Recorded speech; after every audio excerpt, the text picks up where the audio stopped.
Amém? Vamos abrir a palavra do Senhor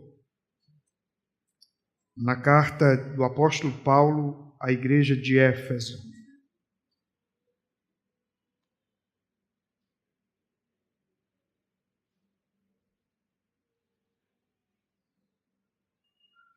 Capítulo de número 1. Nós vamos, com toda reverência, ler a palavra do Senhor, atentando para os 6 primeiros versículos. Efésios, capítulo 1, versículo de número 1 ao verso 6. Diz assim a palavra do Senhor. Paulo, apóstolo de Cristo Jesus, pela vontade de Deus, aos santos e fiéis em Cristo Jesus, que estão em Éfeso. Graças a vós e paz da parte de Deus, nosso Pai, e do Senhor Jesus Cristo.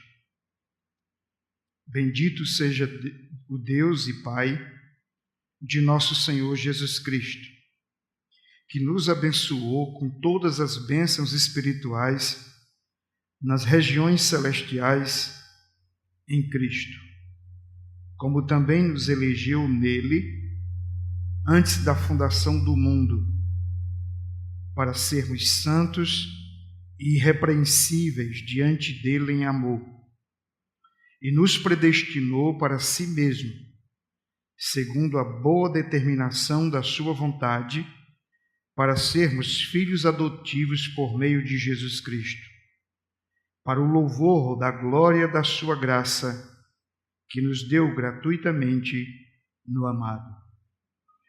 Vamos orar mais uma vez. Graças te damos, ó Pai, pela tua palavra que foi lida.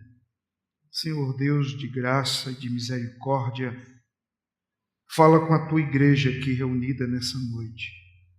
Que pelo teu Espírito Santo sejamos iluminados e que possamos compreender o teu santo evangelho e que haja no nosso coração de antemão toda disposição, toda inclinação para aplicar a tua lei à nossa vida. Sê com cada um aqui, ó Deus, e alcança segundo a segunda necessidade de cada um. Segundo, ó Deus, o poder que há em ti, a graça e a misericórdia. Abençoa essa igreja e todos aqueles que ouvem a tua palavra, que sejam abençoados pelo Senhor. Em nome de Jesus. Amém. Meus irmãos, nós estamos iniciando hoje a exposição da carta do apóstolo Paulo à igreja de Éfeso. Portanto, essa é a primeira de várias mensagens. Só no capítulo de número 1, nós vamos estar pregando pelo menos 4 sermões. E o primeiro que queremos trazer nessa noite tem como tema a glória de Deus revelada na salvação. A salvação é uma das coisas mais extraordinárias que encontramos nas Escrituras. Um Deus santo, glorioso, voltando-se para pecadores e alcançando-os por graça e misericórdia. Obviamente, isso revela a glória de Deus de muitas maneiras. E quando nós olhamos para os 2 primeiros versículos, nós encontramos aqui a introdução dessa carta. E Paulo introduz essa carta fazendo 3 coisas. A primeira delas é que ele se apresenta como apóstolo. A segunda é a maneira como ele se dirige a essa igreja. Então, como ele se apresenta à igreja, como ele se dirige a essa igreja, e a terceira é como ele saúda essa igreja. Quando ele se apresenta dizendo o seguinte no verso 1: Paulo, apóstolo de Cristo Jesus pela vontade de Deus. Se você observar, todas as cartas de Paulo têm esse tipo de introdução. Paulo, apóstolo de Cristo. E por que Paulo gostava tanto de usar o termo apóstolo? Ou melhor, será que Paulo era alguém que estava preocupado com título, com status, e que por isso ele queria ser reconhecido como apóstolo? Será que havia alguma vaidade, alguma presunção no apóstolo Paulo, a ponto dele reivindicar para si esse título? Certamente que não. A razão pela qual Paulo usa o termo apóstolo, e ele ainda enfatiza pela vontade de Deus, é porque, como nós sabemos, comumente o apóstolo Paulo era alvo dos falsos profetas, falsos apóstolos, falsos líderes, que desejavam deslegitimar, desqualificar o seu ministério, o seu ofício, para, consequentemente, desqualificar o seu ensino. Por quê? Porque o ensino de Paulo contrariava as teses dos falsos apóstolos. E que autoridade Paulo tem para ensinar coisas como a que ele está ensinando aqui? É porque ele é apóstolo. O apóstolo estava ali na autoridade de receber do Senhor a revelação, o ensino, a doutrina e passar às igrejas. Outros não tinham essa autoridade. O máximo que podiam fazer era ensinar à igreja aquilo que os apóstolos estavam ensinando. Portanto, aqui você encontra uma base extraordinária para a autoridade das Escrituras. A Escritura não foi escrita por alguém que não tivesse o ofício no Velho Testamento de profeta, no Novo de apóstolo, para que pudesse receber do Senhor os seus oráculos e registrá-los e transmiti-los à igreja do Senhor. Aqui está um dos pontos da autoridade das Escrituras. A Escritura não foi escrita por qualquer um, de qualquer jeito. Ela não representa o pensamento ou a opinião de homens. Ela representa a revelação de Deus. A palavra de Deus, autoritativa, inerrante, inspirada de Deus para o seu povo. E, meus queridos, a verdade é que os falsos profetas não estavam nem aí em admitir que Paulo tivesse algum ministério. Eles admitiriam que Paulo era pastor, assim como eu sou, como outros são, que tem um ministério, desde que esse ministério não seja apostólico, desde que a autoridade de Paulo não esteja equiparada aos demais apóstolos. Isso eles queriam fazer. Mas Paulo está dizendo, eu não tomei essa honra para mim. Ninguém me deu essa honra. Deus a deu. Homem nenhum me deu a honra de ser feito apóstolo. Foi o próprio Senhor. Por isso ele diz, apóstolo segundo a vontade de Deus. Eu não usurpei essa condição para mim. Eu não me fiz apóstolo como vocês outros. Deus, segundo a sua vontade, me chamou e me deu esse ofício. Por isso, eu tenho autoridade para ensinar aquilo que o Senhor me repassou. E por isso, Paulo, escrevendo aos Gálatas, diz, olha, o que eu ensino, eu não recebi de homem algum. Quando ele escreveu a Corinto, ele diz, o que eu recebi do Senhor foi o que eu vos ensinei. Paulo o tempo todo está dizendo que ele não foi a Jerusalém receber dos demais apóstolos que ele tinha para ensinar à igreja. Ele recebeu diretamente do Senhor. Alguns diriam, mas Paulo foi ordenado na igreja de Antioquia. Os homens impuseram as mãos sobre ele. O apostolado dele era resultado disso? Não. O apostolado de Paulo precede o acontecimento de Antioquia. O apostolado de Paulo é segundo o chamado de Deus no caminho de Damasco. Quando o Senhor o encontrou, disse, Paulo, eu estou fazendo de você apóstolo, pregador aos gentios.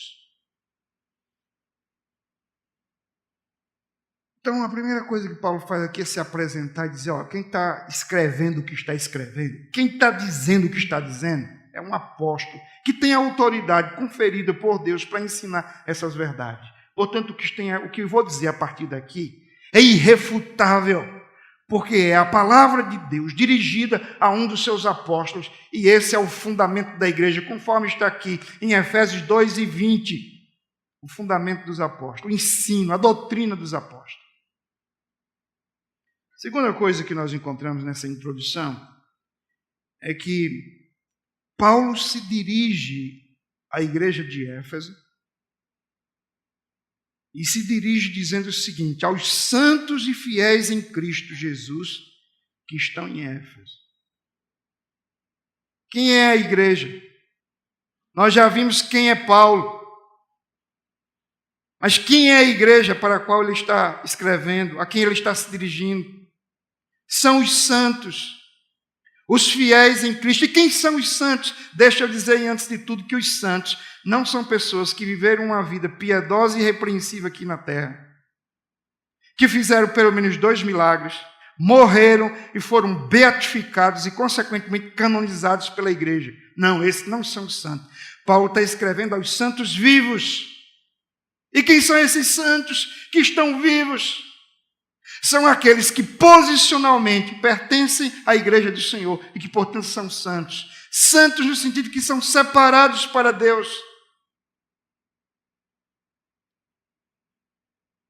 Eles são separados por Deus e para Deus. Isso significa dizer que eles foram postos à parte. A linguagem de Paulo aos Filipenses, ou aliás aos Colossenses, eles foram transferidos, transportados das trevas para a luz. Então, santo, meus irmãos, não porque sejam perfeitos, não porque tenham feito milagres, mas porque pertencem à igreja de Cristo, porque foram introduzidos no corpo de Cristo e posicionalmente eles são todos chamados de santos. Convém, porém, que na prática a gente transforme essa condição posicional em algo real e que cada crente que pertence à igreja local mostre na prática que pertence à igreja invisível e que, portanto, não apenas exerce uma posição de santo, mas é um santo na prática, porque já foi separado do pecado e consagrado a Deus, dedicado a Deus em Cristo Jesus. De modo que, consequentemente, a segunda estrofe não está se referindo a um grupo diferente, a um outro grupo diferente do primeiro. Não. Quem são os santos? São os fiéis em Cristo. Não é possível que alguém seja santo e seja infiel. Mas presta atenção, ninguém pode ser santo e fiel senão em Cristo. Só aqueles que estão em Cristo dependem de Cristo, buscam a Cristo, vivem para Cristo, morreram com Cristo, ressuscitaram com Cristo, podem viver de fato uma vida de santidade e uma vida de fé. Fiel aqui é o ato de crer, aquela fé firmada na verdade, da qual Jesus é o autor e consumador. Não é uma virtude nossa, é uma virtude de Deus na vida dos seus santos, na vida dos seus eleitos, na vida da sua igreja, daqueles que foram remidos e comprados pelo seu sangue. Mas em seguida, Paulo saúda os crentes, depois de se apresentar, depois de identificar quem são os crentes, santos e fiéis. Ele diz o seguinte no verso 2: graça a vós e paz da parte de Deus nosso Pai e do Senhor Jesus Cristo. Que saudação, graça, paz. Por isso que a nossa saudação é essa. É a junção das duas coisas, graça e paz. Você sabe o que é graça? É uma referência a todos os benefícios da obra redentora. Falar da graça é falar de todas as bênçãos as quais Deus em Cristo disponibilizou ao seu povo mediante a obra de Cristo na cruz. Fala da totalidade, portanto, das bênçãos da redenção, que só podem ser alcançadas em Cristo. Por isso ele diz, da parte de Deus, nosso Pai, e do Senhor Jesus Cristo, o Deus Pai e o Deus Filho, é a fonte de onde brota toda a graça, todas as bênçãos, todas as boas dádivas que são inerentes à obra da cruz e que só podem ser concedidas nele e que só podem ser experimentadas através dele. Mas depois ele diz, paz. Paz aqui é uma referência ao Shalom do Velho Testamento, que representa, meus irmãos, também a totalidade das bênçãos prometidas ao povo de Deus desde o início do pacto. Aquilo que Deus prometeu a Abraão, a Isaque e a Jacó, aquilo que ele prometeu à sua igreja no Velho Testamento, através dos profetas. Essa Shalom é a plenitude das bênçãos de Deus. Não é simplesmente físico, não é simplesmente emocional, não é simplesmente espiritual, moral ou material. É a totalidade de todas essas coisas. É Deus se fazendo providência na vida do seu povo. Portanto, a fonte de tudo isso é o Deus Pai, através do Deus Filho. De outra forma, não podemos alcançar e desfrutar dessa graça. Não convém que aqueles que já foram redimidos por essa graça, aqueles que se apropriam da paz que o próprio Cristo disse, o mundo não a dá, mas eu a concedo. Não convém que vivam sem essa graça e sem essa paz.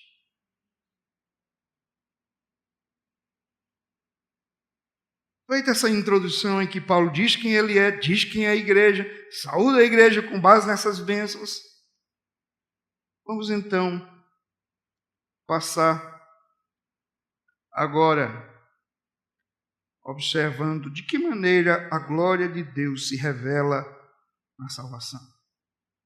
E para isso, a primeira coisa que vamos observar é a bênção da salvação.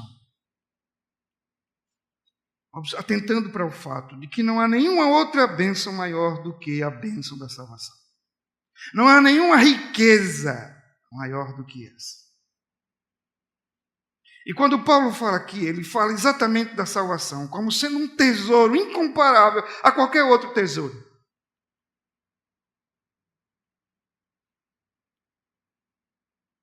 O Warren Wiersbe cita, comentando esse texto, cita exemplo de uma mulher, Edith Green, uma mulher que viveu no século XIX, extremamente rica, que quando ela morreu deixou uma riqueza de 100 milhões de dólares.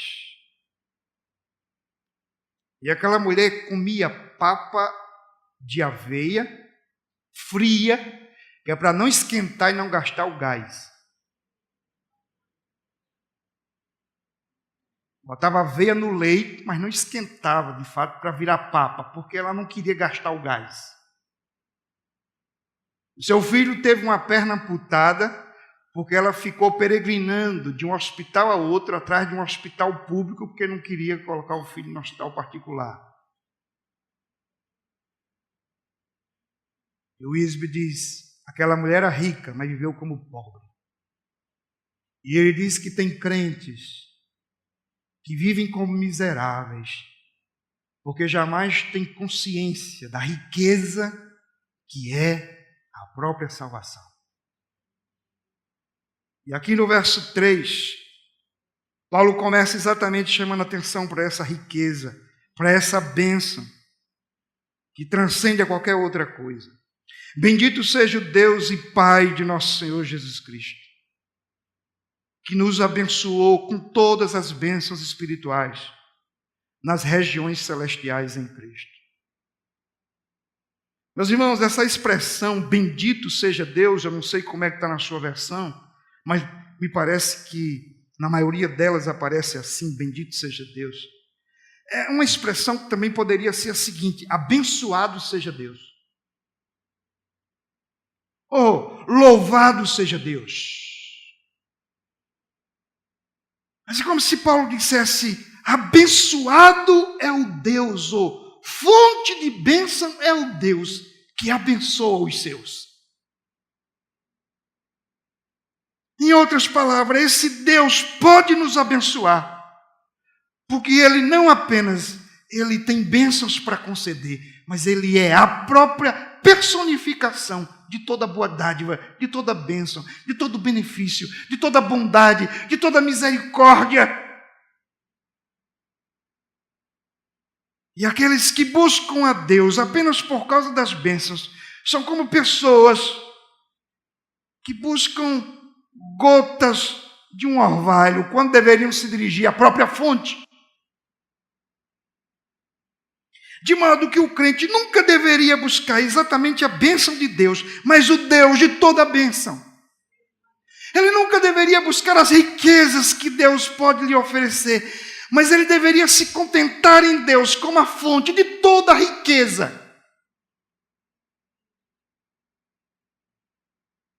Então o apóstolo Paulo aqui deseja enaltecer a grandeza dessa graça, com o propósito de despertar nos Efésios o devido louvor e gratidão pelo Senhor. Esse é o propósito de Paulo. Percebam quem é o Deus da salvação.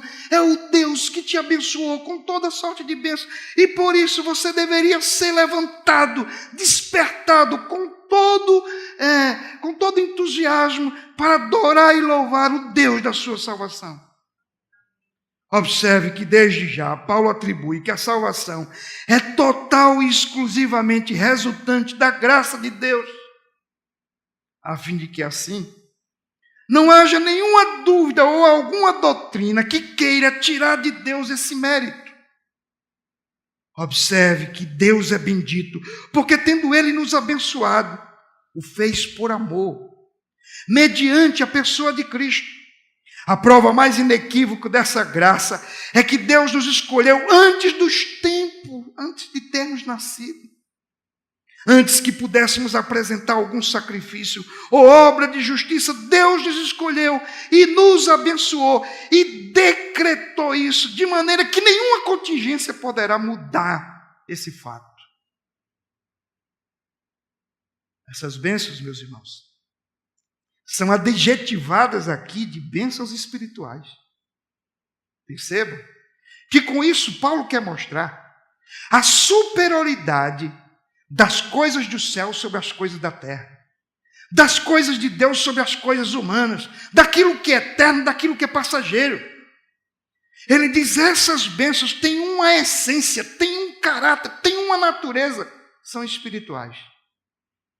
Em seguida ele diz que Deus nos abençoou com toda sorte de bênçãos espirituais. Em quem? Em Cristo. O lugar das bênçãos é Cristo. É através dele que Deus as disponibiliza, que Deus as dispensa sobre nós.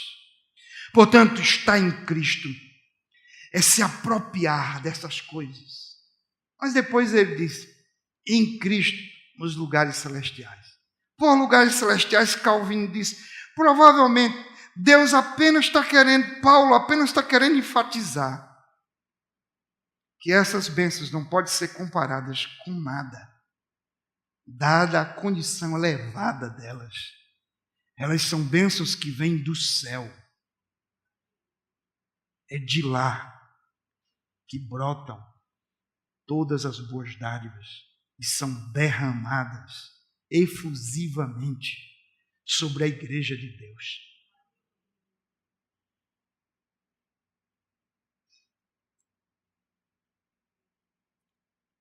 Portanto,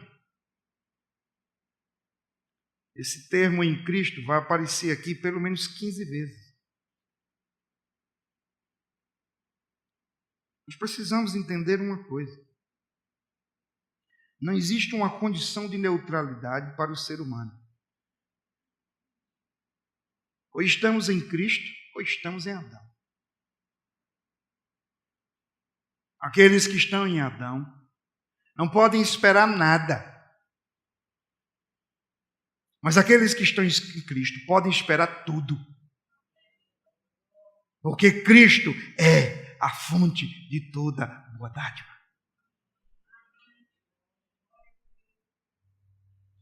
E não é você exatamente, ou não foi você quem se colocou em Cristo, mas Cristo colocou você nele. Foi Ele quem te trouxe, foi Ele quem te chamou, foi Ele quem te escolheu, foi Ele quem morreu por você. O chamado é dele, a graça é dele, as bênçãos provêm dele, tudo é dele, vem do céu, vem do alto, vem do Pai. E por isso a glória é somente dele. Perceba por quê? Que a glória de Deus é revelada na salvação. Porque se a salvação é uma bênção que Deus deu aos seus filhos em Cristo, de caráter espiritual, que transcende a tudo e a todos, então a glória pertence exclusivamente a Ele.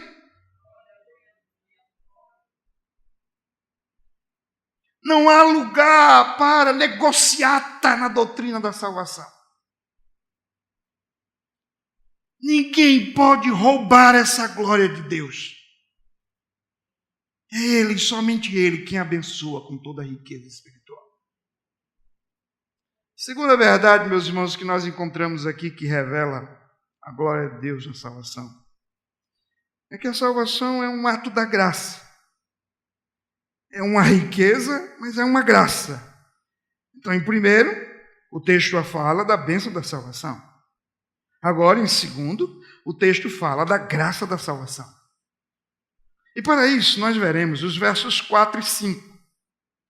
Como também nos elegeu nele, antes da fundação do mundo, para sermos santos e irrepreensíveis diante dele, em amor, nos predestinou para si mesmo, segundo a boa determinação de sua vontade, para sermos filhos adotivos por meio de Jesus Cristo. O verso 4 diz que Deus nos elegeu. E o verso 5 diz que Ele nos predestinou. Qual a diferença entre eleição e predestinação? Não há muita diferença. O que podemos ver é que por eleição significa que Deus selecionou alguns entre muitos. Entre uma multidão de pecadores fadados à condenação do inferno, aprove a Deus escolher, selecionar alguns.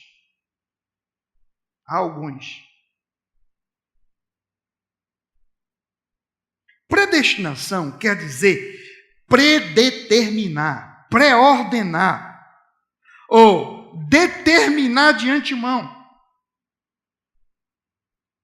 Deus selecionou alguns e predeterminou que estes alguns seriam ovelhas do seu pastoreio e que ninguém as arrebataria das suas mãos.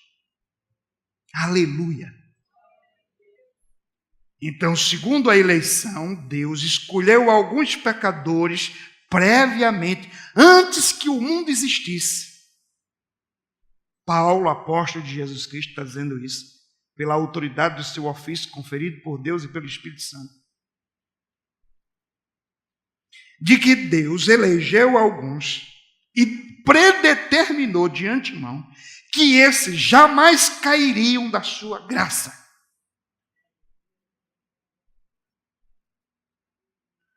Quando Paulo se refere à eleição, ele o faz como a base de nosso chamado e de todas as demais dádivas. Então, quando ele está dizendo ali que Deus nos abençoou com toda sorte de bênçãos espirituais no lugares celestiais em Cristo, ele naturalmente está dizendo que tudo isso só é possível porque antes de tudo ele te elegeu. A eleição é a base de tudo. É a base do nosso chamado e de todas as demais dádivas que graciosamente nos foram e nos serão concedidas. A explicação para a nossa salvação e de todas as bênçãos que Deus imerecidamente nos concede decorre do fato de que ele nos escolheu antes mesmo que o mundo existisse. Preste atenção, se Deus nos escolheu antes que o mundo existisse, que obras nós tínhamos para que de antemão lhe oferecesse? Nenhuma. Por isso que aqui no capítulo 2, a passagem tão conhecida de nós todos, no versos 8, 9 e 10, Paulo diz: porque pela graça sois salvos, por meio da fé. Isto não vem de vós, é dom de Deus. Você percebe? Essa fé salvífica não é um pensamento positivo, não é um esforço humano, não é uma atitude de otimismo, não é uma pessoa motivada. Essa fé que salva é um dom de Deus. Não vem das obras, diz o verso 9. Porque se vier das obras, eu tenho que mudar o tema dessa mensagem. A glória da salvação não pertence a Deus, pertence ao homem.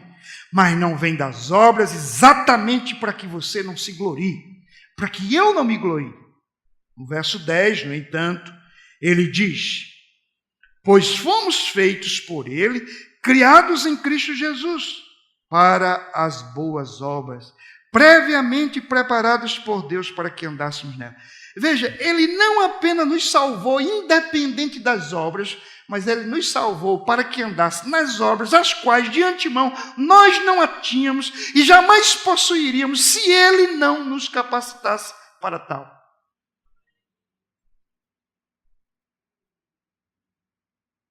É como se ele dissesse: as obras que vocês jamais produziriam, agora vocês vão produzir porque eu os alcancei. Mas essas obras, portanto, não precedem a salvação. O que precede a salvação é a graça incondicional. Aqueles que desejam subtrair a graça e a glória de Deus na salvação, alegam que Deus nos elegeu porque, com base na sua presciência, ele pôde prever quem de nós seria digno. Então, o que alegam essas pessoas, normalmente chamadas de arminianas, ou pelagianas, ou humanistas, ou seja lá como for, é que quando Deus elegeu, antes da fundação do mundo, é porque Deus é onisciente. E na sua presciência, ele viu que você iria se inclinar para ele, que você iria praticar alguma coisa que o agradasse. E com base naquilo que ele viu, ele então te escolheu. Ou seja, ele te escolheu porque viu que você o escolheria. Mas a Bíblia diz que não é assim. Não foste vós que escolhestes a mim, eu escolhi a vós outros para que vades e deis fruto e o vosso fruto permaneça. Mas a despeito disso, eu faço apenas uma colocação. Vamos imaginar assim, porque afinal isso é verdade. Deus, com base na sua presciência, ele pôde antever tudo que você viria a fazer ou deixar de fazer. A pergunta é, o que é que ele viu? Efésios 2, versos 1 a 3. Ele vos deu vida, estando vós mortos nas vossas transgressões e pecados. Quando Deus olhou de antemão aqueles que ele criou, que ele criaria em Adão, e que consequentemente cairiam em Adão, o que é que ele viu? Ele viu transgressões e pecados. Verso 2. Nos quais andaste no passado, no caminho deste mundo, segundo o príncipe dos poderes do ar, do espírito que agora age nos filhos da desobediência. Então foi que ele viu? Gente andando segundo a influência do poderio das trevas. Gente que vivia segundo a sua própria desobediência. Verso 3. Entre os quais todos nós também antes andávamos, segundo os desejos carnais, fazendo a vontade da carne e da mente, e éramos por natureza filhos da ira, assim como os demais. O que foi que ele viu? Ele viu objetos da sua ira. Gente que quebrou a sua lei, que deu as costas para ele, que se inclinou para o mal, para os prazeres da carne e que se tornou então apenas dignos do seu juízo, da sua ira e da sua sentença eterna.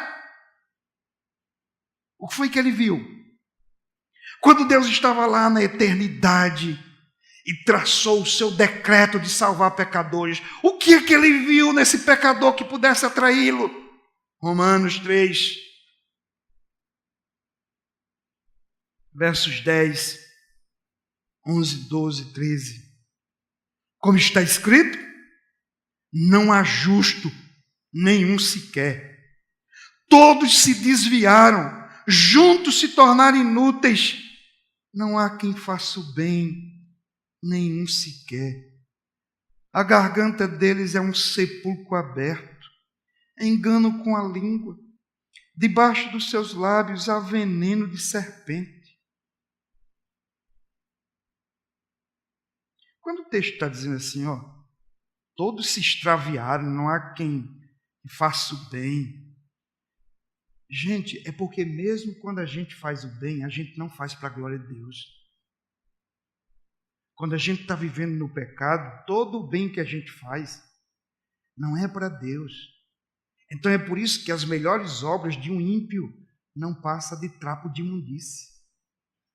São reprováveis. São incapazes de atender às exigências da santa e perfeita lei divina.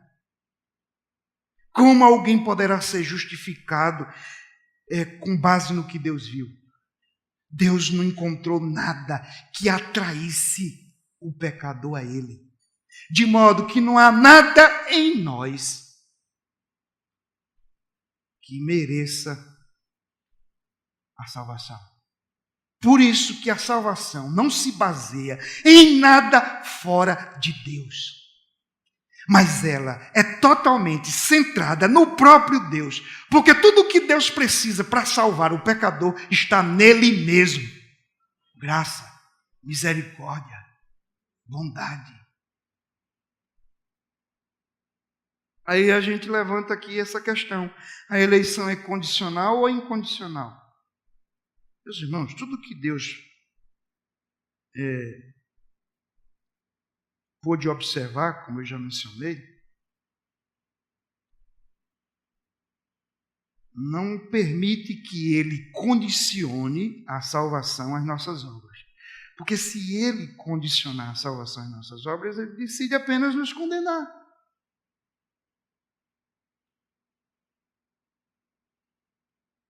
É por isso que, imediatamente, o apóstolo se apressa em explicar que a base da eleição é Cristo.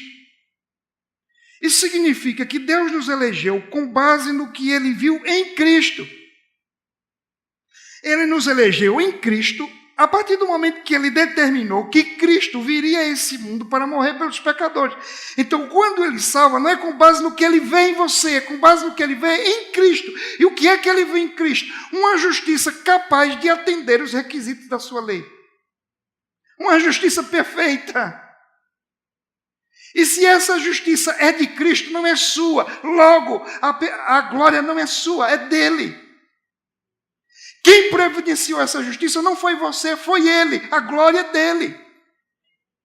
Tudo é dele, por Ele, para Ele. É por isso que a confissão de fé congregacional, no capítulo de número 3, a seção de número 3, lá na página 40 da nossa publicação, diz assim: aqueles que dentre a humanidade, que são predestinados para a vida, Deus, antes que fossem lançados os fundamentos do mundo, segundo o seu eterno e imutável propósito, e o secreto conselho e beneplácito da sua vontade, escolheu em Cristo para a glória eterna. Simplesmente o fez por sua livre graça e amor, sem qualquer previsão de fé ou de boas obras, ou de perseverança em qualquer um deles, ou de qualquer outra coisa na criatura, como condições ou causa que isso o movesse. E tudo ele fez para o louvor da sua gloriosa graça.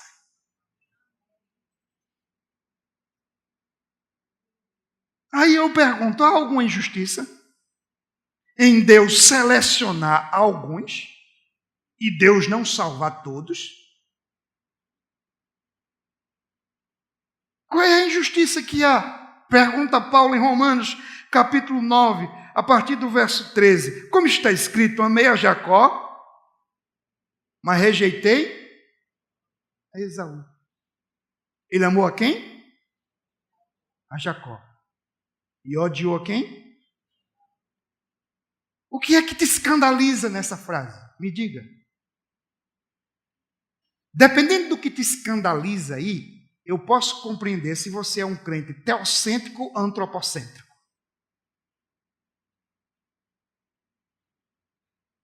Um crente teocêntrico. Deus amou Jacó? Não, não é possível. Aí o crente antropocêntrico. Como é que Deus rejeitou Esaú? Não, isso é injustiça, não pode. O seu olhar é de se admirar com o fato de que Deus alcança pecadores, ou você se escandaliza porque alguém diz que Deus manda ímpios para o inferno?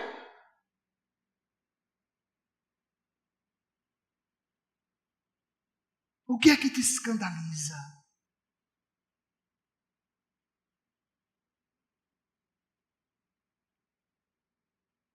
Verso 14. Que diremos? A injustiça da parte de Deus? De modo nenhum. Porque ele diz a Moisés: terei misericórdia de quem eu quiser ter misericórdia, e compaixão de quem eu quiser ter. O que ele está dizendo aqui? Eu sou livre para amar a quem eu quero amar e para desprezar a todos aqueles que me desprezam.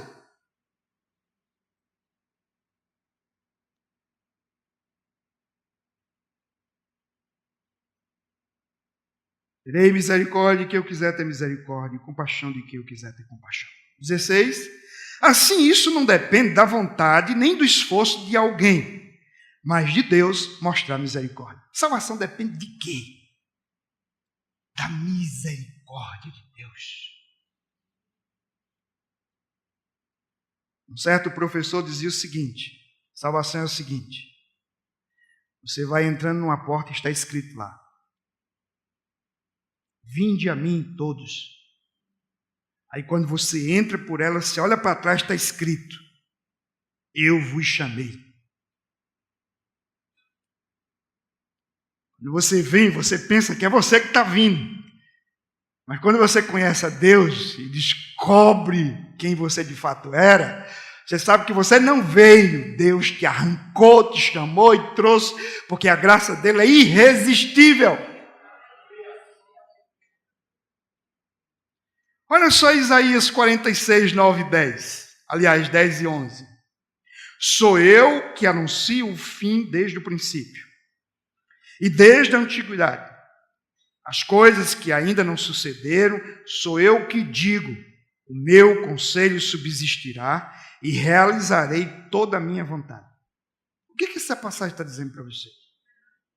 Ela está dizendo que Deus prediz todas as coisas e que Ele prevê todas as coisas. Ele prevê e Ele prediz. Ele anuncia o futuro. Aí eu pergunto, é possível Deus prever e predizer e ainda assim não acontecer?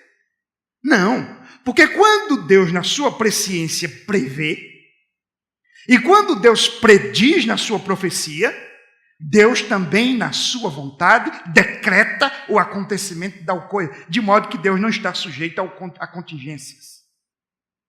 Não está suscetível a erros. Porque ele faz da sua predição um decreto.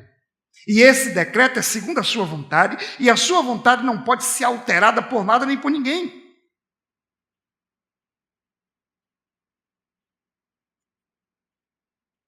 Imagine Deus olhando do céu e diz: puxa, eu não sabia se aquele pecador realmente... na minha presciência, eu vi que ele ia ser salvo, mas eu não sabia...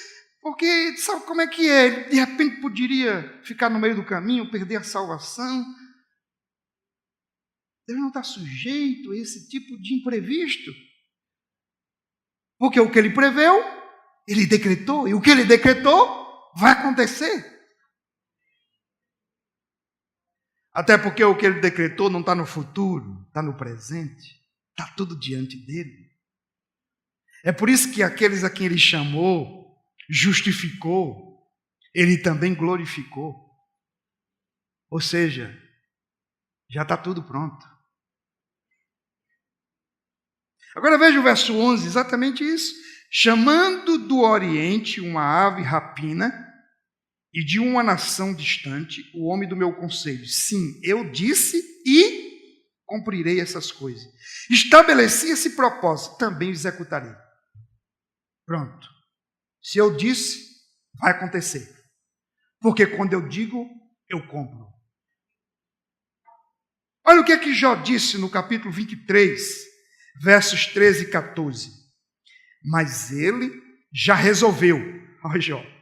Ele já resolveu. Quem então pode desviá-lo? Ele fará o que quiser. Pois cumprirá o que está ordenado a meu respeito. E muitas coisas como essa ainda tem consigo. Não posso mudar nada de Jó. O que ele disse vai acontecer. Ele já pré-ordenou tudo a meu respeito. A respeito disso, ouçamos João Calvino, quando ele diz: se somos eleitos em Cristo, tal fato se encontra fora de nós próprios. Isso não tem por base nosso merecimento, e sim porque nosso Pai Celestial nos enxertou através da bênção da adoção no corpo de Cristo. Em soma, continua Calvino, o nome de Cristo inclui todo o mérito, pois quando o apóstolo diz que somos eleitos em Cristo, segue-se que em nós mesmos não existe dignidade alguma. Por que Deus nos elegeu em Cristo? Porque não havia dignidade em nós, só em Cristo Ele nos selecionou. E só em Cristo Ele nos aceitou. E somente em Cristo é que Ele não desiste de nós. E somente em Cristo é que a gente vai chegar lá naquele dia e vai triunfar a glória da cruz. Vai celebrar o triunfo da cruz. Assim sendo, meus irmãos, nós podemos falar da graça da eleição ou da graça da salvação, dizendo que é graça porque é antes da fundação do mundo. É graça porque foi em Cristo. É graça porque é segundo o beneplácito da vontade de Deus. Ou seja, ele se aconselhou consigo mesmo e decidiu fazer assim. É graça porque foi gratuitamente no amado. Foi por causa do amor de Deus e de Cristo. Terceiro lugar. A terceira questão é a causa da salvação. A primeira é a riqueza, a bênção da salvação. A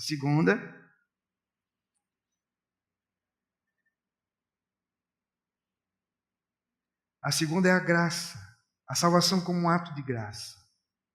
E terceiro é a causa da salvação. Há pelo menos, meus irmãos, 4 causas que podemos enumerar aqui. Portanto, eu só vou enumerar, porque o tempo passa rápido, né? Mas vejamos mais uma vez o que diz o texto. Versos 4, 5 e 6. E como também nos elegeu nele antes da fundação do mundo, para sermos santos e irrepreensíveis diante dele em amor. A primeira causa está aqui, ó. Nos elegeu nele. Cristo é a causa da nossa eleição, da nossa salvação. Se ele é a causa, não arrume outra causa, porque qualquer outra causa é um fracasso. Essa é a única causa que dá segurança de que você chega no céu. e goza eternamente na Nova Jerusalém, no novo céu, na nova terra, dos benefícios que o Senhor separou para toda a eternidade para os seus eleitos. Verso 5. Aliás, o finalzinho do verso 4. Para sermos santos e irrepreensíveis diante dele em amor. Agora, guarde isso aí, ó. Em amor. Pega o verso 5 agora. Nos predestinou. Há uma celeuma em relação a esses dois versículos. Porque ou você entende que em amor está se referindo à expressão anterior, ou em amor está ligado à expressão posterior.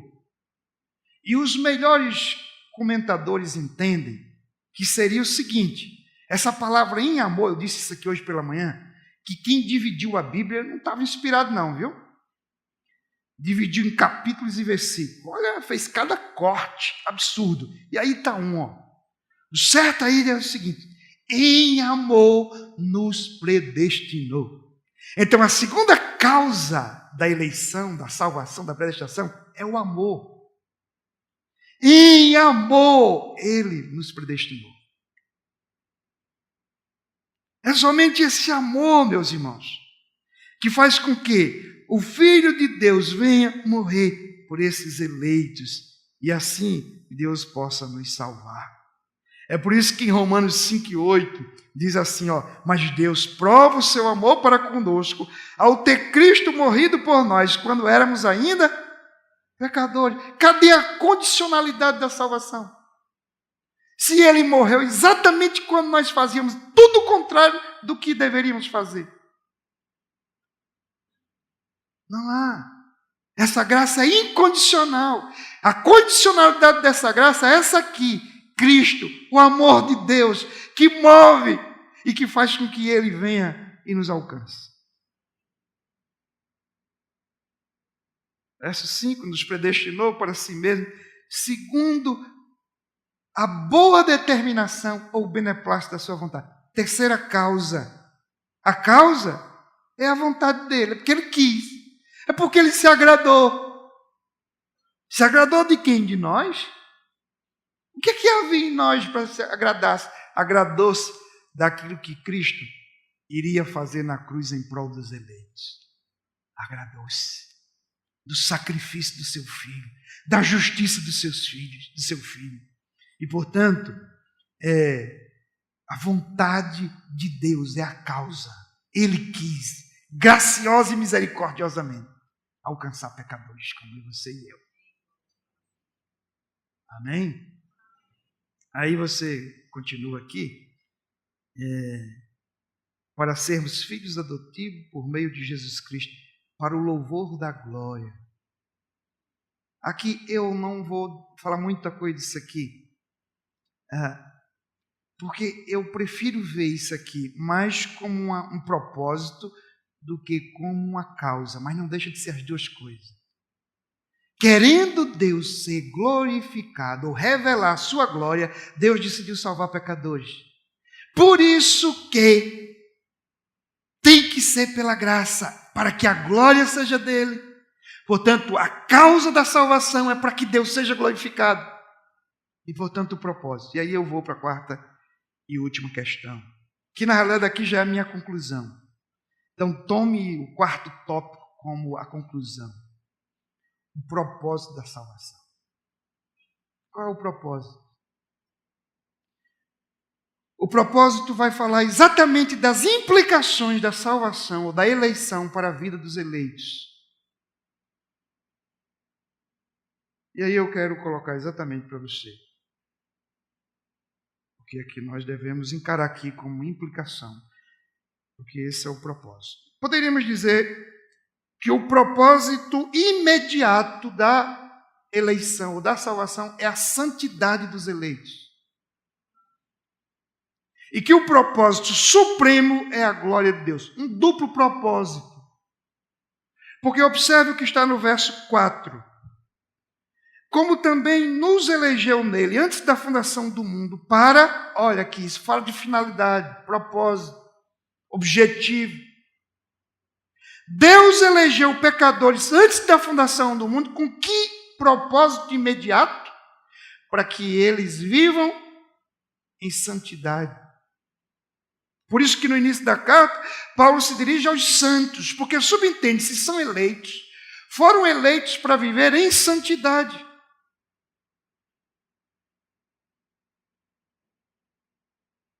Aí eu pergunto para você, você é eleito?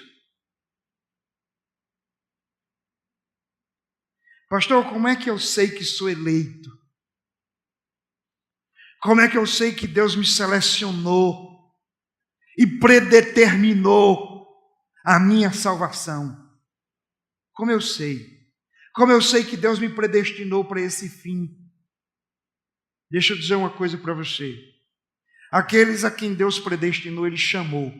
E o chamado é eficaz. Vem mais cedo ou mais tarde. Quando Deus chama, Deus regenera, tira o coração de pedra e dá um coração de carne. Ele justifica, Ele concede a graça do arrependimento. O pecador tem uma mudança de mente, pensamento, sentimentos, de emoção, de vontade, de querer. Mudança radical, arrependimento. Então ele converte-se das trevas para a luz, do diabo para Cristo, do mundo para a igreja, das filosofias vãs para o evangelho. Conversão. A partir daí inicia-se um processo que na Bíblia é chamado de santidade, em que ele progride e ele cresce até a volta de Cristo, ou até que ele morra. E, portanto, é esse o propósito. É aqueles que Deus elegeu antes dos tempos, sejam alcançados no tempo e, consequentemente, viva em santidade, para ser santo, irrepreensível. Amém? Irrepreensível aqui é a ideia de sem mácula, sem mancha. É a mesma ideia aplicada para os animais no Velho Testamento, quando eram oferecidos a Deus. Eles não podiam ter mancha. E você é a oferta que é apresentada no altar de Deus como culto racional. Não pode ter mancha. Seja irrepreensível. Você entende?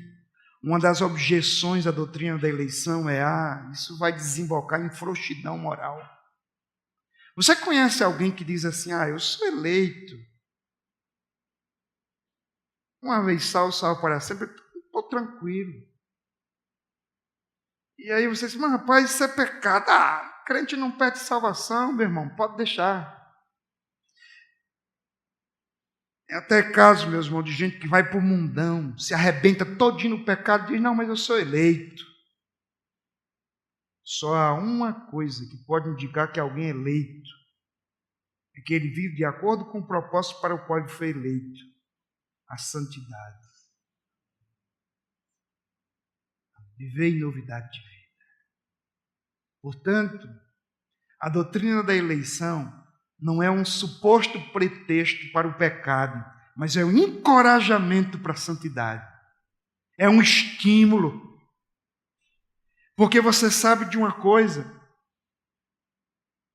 o crente não é alguém que está na igreja com medo de perder a salvação e por isso ele não vai para o mundão. O crente é alguém que está na igreja porque ele só tem prazer nas coisas espirituais. O prazer dele pelas coisas do mundo ficou para trás. Isso diz respeito ao velho homem. Não estou dizendo que ele não é tentado. Não estou dizendo que ele não passa por desafios toda hora. Estou dizendo que quando chega a hora de escolher, ele vai dizer: eu sei em quem tenho crido. E, portanto, eu vou viver em função do meu Senhor, para a glória dele, porque eu não tenho mais prazer no pecado. Por mais que eu ainda trave um embate contra o pecado, eu não sou mais refém do pecado, eu não sou mais prisioneiro do pecado, porque o Deus que me elegeu e me salvou em Cristo Jesus, Ele é a minha santidade, eu estou nele e, portanto, vou progredir em santidade todos os dias da minha vida. A vocação do eleito é santidade, porque em santidade ele viverá eternamente. É por isso que Hebreus chama a atenção que sem santidade ninguém verá o Senhor. É impossível que um ímpio queira ir para o céu se ele não tem prazer em coisas santas. Como ele vai querer estar na presença de um Deus santo, na presença de um povo santo, vivendo diante dos santos? Não! Céu é um lugar para os santos e, portanto, isso tem que começar aqui agora. O Senhor Jesus, na oração sacerdotal, diz: a vida eterna é esta. É uma modalidade de vida que começa aqui. E se começa aqui, convém que se revele em santidade e novidade de vida. Segundo, meus irmãos, a segunda implicação é que o texto diz que nós fomos eleitos segundo o beneplácito da vontade de Deus. Então, ser eleito é se submeter à vontade de Deus. Se eu sou fruto dessa vontade, eu tenho que morrer para a minha vontade. Deixa eu colocar uma coisa aqui extremamente preocupante. Nós ainda achamos que somos crentes e que temos vontade. Você quer ver uma coisa? Eu tenho conversado com gente que diz assim: eu deixei de ir para a igreja que eu não estava mais com vontade. Você está entendendo? E você vai encontrar pessoas que passou a pecar porque estava com vontade. Já hoje eu estava no gabinete dizendo isso para o irmão. Esqueça sua vontade. Você não está aqui para fazer sua vontade. Então, domingo de manhã, você está em casa e não está com vontade de vir para a igreja. Você diz: se dane a minha vontade. Eu vou porque eu obedeço. Preste atenção, obedecer não tem que ser um ato da sua vontade. Tem que ser um ato da rendição da sua vontade à vontade de Deus. Aí o outro diz: não, eu me envolvi com alguém sexualmente porque eu estava com vontade. Preste atenção. Você não está aqui para fazer sua vontade, para atender demandas pecaminosas do seu coração. Você está aqui para fazer a vontade do Senhor, que ela é boa, agradável e perfeita. Então, qual é o problema? O problema é que a gente acha que quando a vontade vem, a gente tem que se submeter. Mas se você foi eleito não segundo a sua vontade, mas segundo a vontade de Deus. Portanto, o seu viver é para fazer a vontade dEle.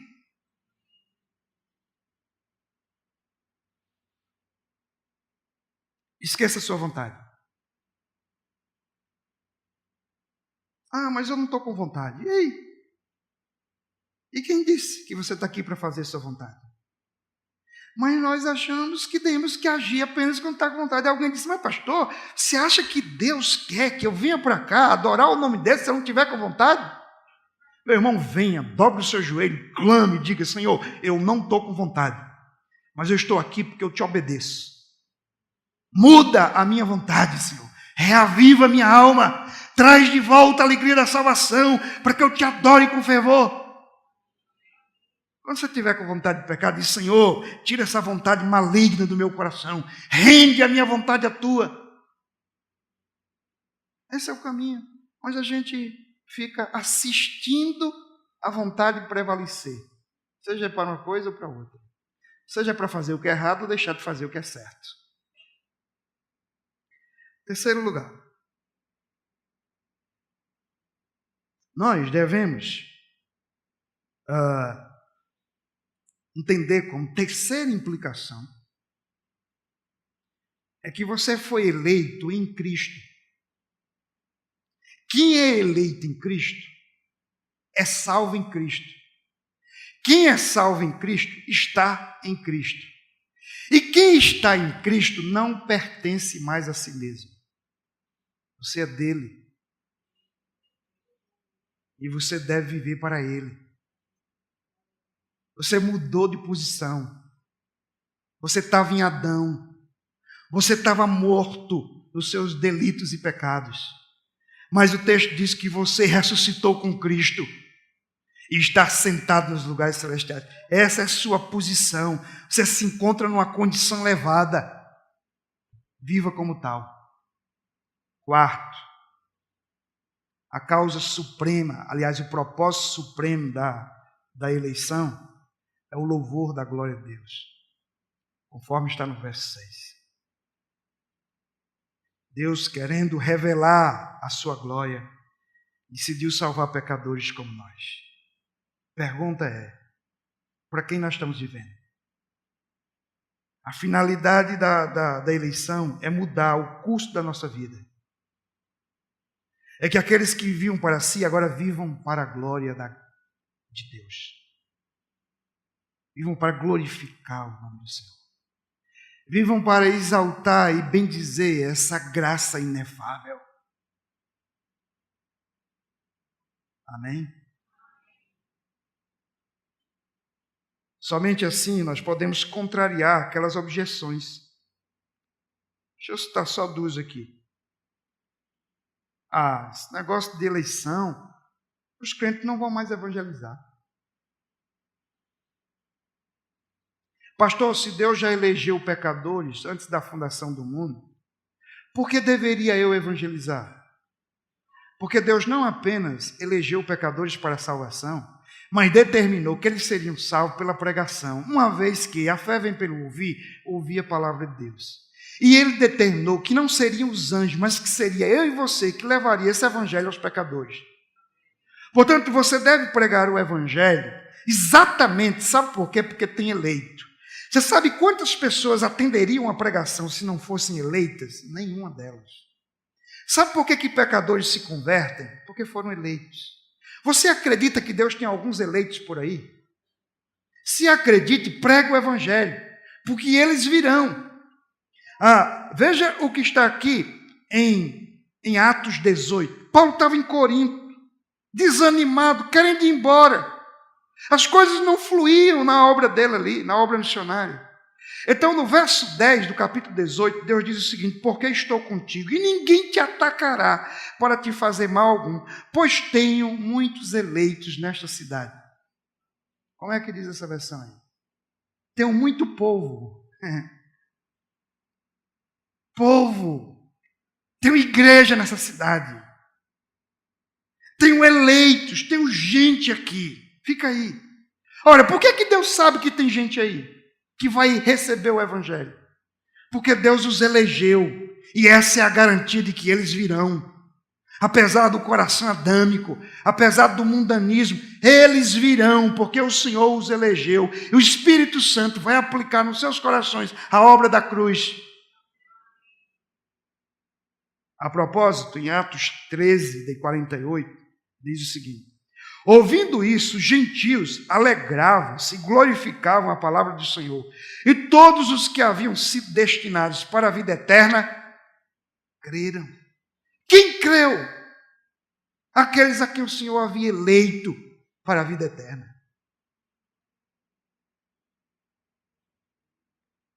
Alguém diz: pastor, se você pregar essa mensagem, você vai desencorajar os crentes à oração e à santidade. Já vimos que não. Os eleitos estão preocupados em santificar-se, sim. A oração, os eleitos oram. Porque eles creem num Deus soberano que move céus e terra e ouve o seu clamor e que providencialmente intervém e age segundo a sua graça.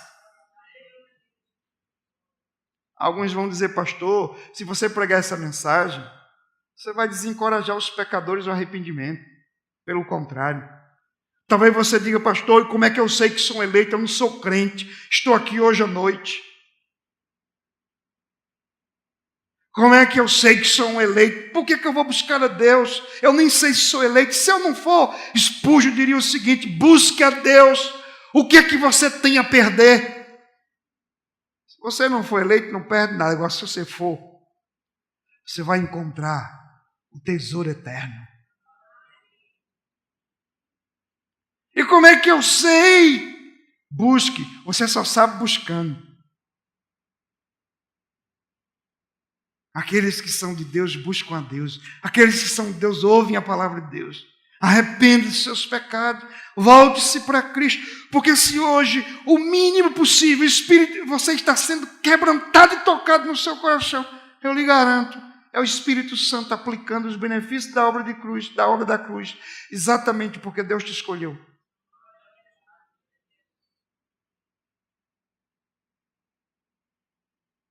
Amém.